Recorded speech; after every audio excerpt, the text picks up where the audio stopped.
এখন কিন্তু প্রায় ভোরের দিকে বৃষ্টি হচ্ছে, যার জন্য আমরা আর ভোরবেলা করে হাঁটাহাঁটি করতে পারছি না, যার জন্য মারও অনেকটা অসুবিধা হচ্ছিল।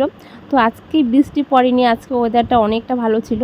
তো আজকে কিন্তু ভোরবেলা ওই 30 থেকে 40 মিনিটের মতো হাঁটাহাঁটি করে বাড়িতে চলে এসেছি। তারপরে ব্রাশ করে বাসি কাজকর্ম করে রান্নাঘরে এসেছি রান্না করতে। এখন ঠান্ডা ঠান্ডা ভাব, আর এখন রান্না করতে অনেক বেশি ভালো লাগে। এইদিকে আমি কিন্তু ঢ্যাঁড়সটা কেটে ধুয়ে ভাজতেও দিয়েছি, আর ঢ্যাঁড়স ভাজতে ভাজতে আমি কিন্তু আলুটাও কেটে কুটে ধুয়ে রেডি করে রেখে দিয়েছি। সবার ফার্স্ট ভাতটা বসিয়ে দিয়েছিলাম, আর ঢ্যাঁড়স কাটতে বেশি সময় লাগে না, 2 থেকে 3 মিনিটের মধ্যেই কিন্তু ঢ্যাঁড়স কাটা হয়ে যায়। তার কারণ ঢ্যাঁড়সটা যেহেতু কুচি কুচি করতে হয় না, আর একটুখানি ঢ্যাঁড়স বেশিক্ষণ সময় লাগেনি, তার জন্য আগে ঢ্যাঁড়সটা ভেজেছি, তারপরে আলুটা ভাজবো। যেহেতু ঢ্যাঁড়স কাটতে সময় লাগে না, তো আমার এদিকে দেখো ঢ্যাঁড়স ভাজতে ভাজতে আমার আলু কাটা হয়ে গিয়েছে, আলু কাটতে কাটতে ঢ্যাঁড়স ভাজা হয়ে গিয়েছে। তো আমি ওই কড়াইয়ের মধ্যেই কিন্তু আমি আলুটাও ভেজে নেব। তো একটুখানি তেল দিয়ে দিয়েছি, আর তেলটা অনেকটা কম দেওয়ার চেষ্টা করি, তবু কেন জানি না বেশি পড়ে যায়। আর আমি কিন্তু 2টা ভাজাতেই ফোড়নে দিয়েছি কাঁচা লঙ্কা আর একটুখানি কালো জিরে। লঙ্কাটা আমি তেলের মধ্যে দেই না, কেন কি ছিটে পড়ে না তেল, আমার খুব ভয় লাগে। আমি আলুর মধ্যেও লবণ হলুদ দিয়ে ঢেকে দিয়েছি। আলু ভাজাটা বসিয়ে আমার ভাতও হয়ে গিয়েছে, আমি ভাতের মারটাও গেলে নিচ্ছি। গুড মর্নিং তোমাদের সবাইকে, কেমন আছো তোমরা? আশা করছি সবাই অনেক ভালো আছো, আমি অনেক ভালো আছি। আমার অনেকটা কাজ কমপ্লিট, কিন্তু এখনও সকাল ওই 6টা কি 6:30টার মতো বাজে, আর এরই মধ্যে কিন্তু আমার ভাত কমপ্লিট। আর ভাতটা যেহেতু আমরা একবারে রাতের অবধি রান্না করি, তাই আমরা কিন্তু একটা গামলার মধ্যে ঢেলে রেখে দিই। দেখো আমি ডাল বসিয়ে দিয়েছিলাম, আর ডালের মধ্যে কাঁচা লঙ্কা দিয়ে দিই। আমার মা ডালের কাঁচা লঙ্কা খুব ভালো লাগে খেতে, তো মায়ের জন্যই দেই, আর ফোড়নে শুকনো লঙ্কা দিই। ডাল বসিয়ে দিয়েছি, আর ডালটা আমি নামিয়ে, ডাল যেহেতু সেদ্ধ হয়েছে, তারপরে একটুখানি 2-3 মিনিটের মধ্যে ফুটিয়ে নিয়েছি সোমবারে দিয়ে, তারপরে বাসনটা মেজে নিয়েছি। আর বৃষ্টি পড়ছিল, ঝিরিঝিরি বৃষ্টি পড়ছিল, তার জন্য ভিডিও করতে পারিনি। এদিকে এক গামলা বাসন মেজে নিয়ে এসেছি, আর ভাবলাম আজকে যেহেতু অনেক তাড়াতাড়ি কাজকর্মগুলো কমপ্লিট, আর আমি কিন্তু বাসন মাজার আগে কিন্তু গ্যাস মুছেছি, ঘর মুছেছি। আর এখন কিন্তু অম্বুবাচী চলছে, তো অম্বুবাচীর মধ্যেও কিন্তু অনেক কিছু নিয়ম থাকে। ঠাকুরকে পুজো দেওয়া যায় না, মায়ের মুখ দেখা যায় না, মানে দুর্গা ঠাকুর, কালী ঠাকুর, এই সমস্ত ঠাকুরের মুখ দেখা যায় না, সেগুলোকে ঢেকে ঢেকে রাখতে হয়। তো ধোয়া কাছাও বেশি একটা করা যায় না, মোছা কোছাও করা যায় না। রান্নাঘর যেহেতু না মুছলে একদমই হয় না, তো রান্নাঘরটা মুছে নিয়েছি। তারপরে দেখো বৃষ্টি পড়ছে, যেহেতু গামলার মধ্যে জল রাখতে রাখতে কতটা জল জমেছে, সেই জলটা গেটের বাইরে যে বস্তা থাকে না, সেখানে দিয়ে একটু পরিষ্কার করে ধুয়ে নিয়েছি। আর আমাদের এই ঘরটা, এই গেটটা খুললেই তো একদম রাস্তা, তো রাস্তার পাশে একটা বস্তা ছিল, সেটাকে ধুয়ে নিলাম।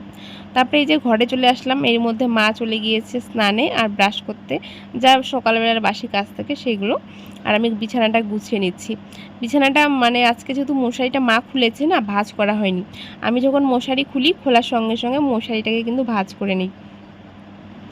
আর আজকে অনেকটা বেশি মানে তাড়াতাড়ি কাজগুলো হয়ে যাচ্ছে। কেন বলো তো? কারণ আজকে আমি 4টার দিকে ঘুম থেকে উঠেছি। আর 4টার দিকে ঘুম থেকে ওঠা কিন্তু সত্যি অনেকটা কষ্ট লাগে, আর সেই সময় মেন ঘুমটা আসে, তবু জোর করে উঠে পড়ি। আর আমাকে মা ডাকে, বেশি করে মায়ের জন্যই উঠে পড়ি। দেখো আমি বিছানাটাকে গুছিয়ে নিচ্ছি, আর এই ঘরে সেরকম কিছুই নেই গোছানোর মধ্যে, সব কিছুই গোছানোই আছে।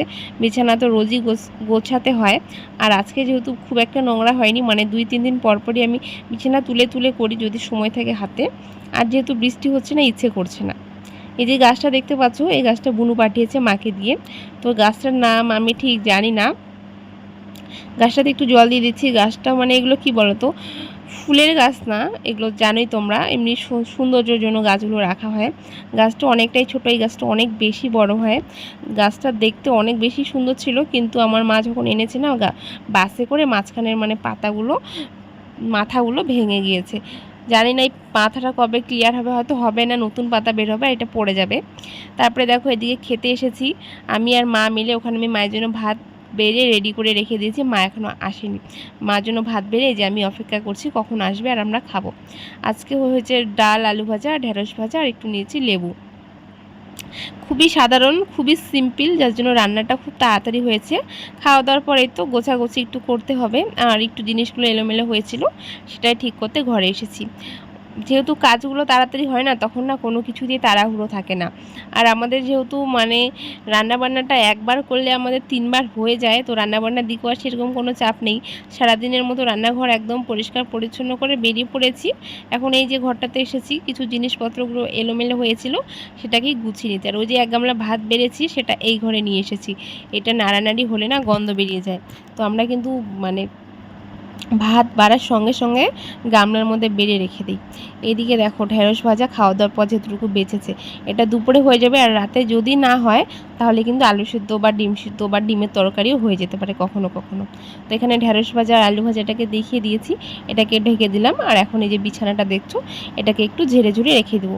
যদিও আমরা এই ঘরে শুই না, তবু বিড়ালের জন্য রোজ ঘরটাকে একটু হলেও পরিষ্কার করতে লাগে। স্নান করে দুপুরের দিকে দেখো ভালোই রৌদ্র এসেছে। আর কি জানো তো, আমার দাদু যে খড়িগুলো কেটে দিয়েছিল না, সেগুলো কিন্তু আমরা কিন্তু টুকটুক করে বিক্রি করছি। রাস্তার মধ্যে দেখতে পাচ্ছ একটা দাদু, দুটোই দাদু হয় মানে ঠাকুরদা এখানকার, তো তারা দেখছে মানে রাস্তার মধ্যে যেহেতু আমি খড়ি বিক্রি করছি, তো জানে না যে আমরা বিক্রি করি, তো দেখছে আর বলছে তোরা খড়ি বিক্রি করিস? সে বলছে হ্যাঁ। রোজ না, যদিও বা আমাদের এটা হচ্ছিল দীর্ঘস্থায়ী না, খানিকক্ষণের জন্য। আর কিছু হলেও তো টাকা আসবে। তো অনেক ছিল খড়ি, তো সেগুলো দাদু কেটে কুটে দিয়েছে। এখন মানুষ নিবে, কিন্তু বড় বড় খড়ি তো আর কেউ নিবে না। তো এই যে সেটা দেখছো পাল্লা পাথর, সেটা আমরা জোগাড় করেছি মানে ম্যানেজ করেছি। তো এখন মেপে মেপে দিচ্ছি। আসলে একটা পাশের বাড়ির দিদা নিবে, তো বললো তুই মেপে রেখে দে, আমি এসে নিয়ে যাবো, আমার সময় নেই মানে দাঁড়িয়ে থাকার।